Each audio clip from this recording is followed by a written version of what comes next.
fait des pièces usinées qui sont quasiment au micron. C'est de la mécanique de précision. Notre spécialité, c'est de chercher l'éternel compromis entre la performance et la fiabilité. On a à peu près 18 000 mesures de pièces par jour et on a 70 000 mesures de contrôle qualité sortie de nos produits.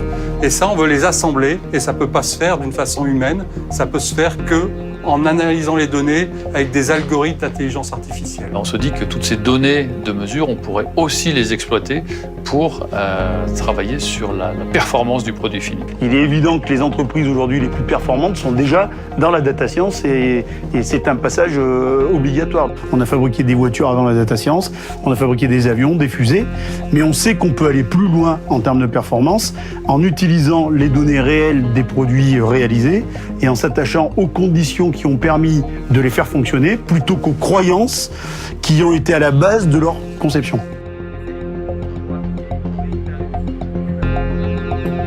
Chez Human2Data, on est des experts de la data industrielle et notre offre est née du constat et surtout d'une bonne nouvelle qu'on trouve de plus en plus de données disponibles au sein des entreprises industrielles. Et la question qui se pose maintenant, c'est de savoir comment les exploiter pour qu'elles deviennent des vrais outils d'aide à la décision.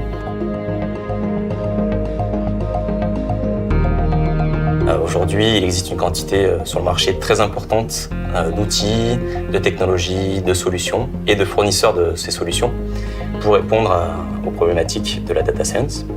Sur la base de données collectées par l'entreprise, la data science va permettre d'extraire de l'information et d'évaluer un niveau de confiance sur ces informations. Donc la data science permet l'apprentissage de modèles prédictifs qui vont être capables d'anticiper des problèmes comme des non-conformités de produits ou des pannes matérielles.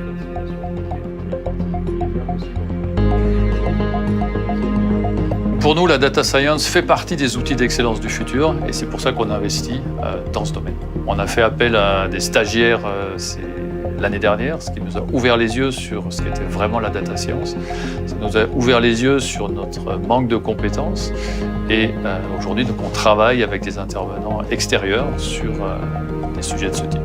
Aujourd'hui, nous, chez Human2Data, en fait, on pense que le facteur humain est primordial dans l'exploitation de ces données. Pourquoi ? Parce que le savoir-faire opérationnel, lui, peut rendre les choses, on va dire, simples. Dans ce type de projet, on avance par petits pas en prenant en compte le facteur humain. Ce qu'on retrouve dans notre nom, Human2Data.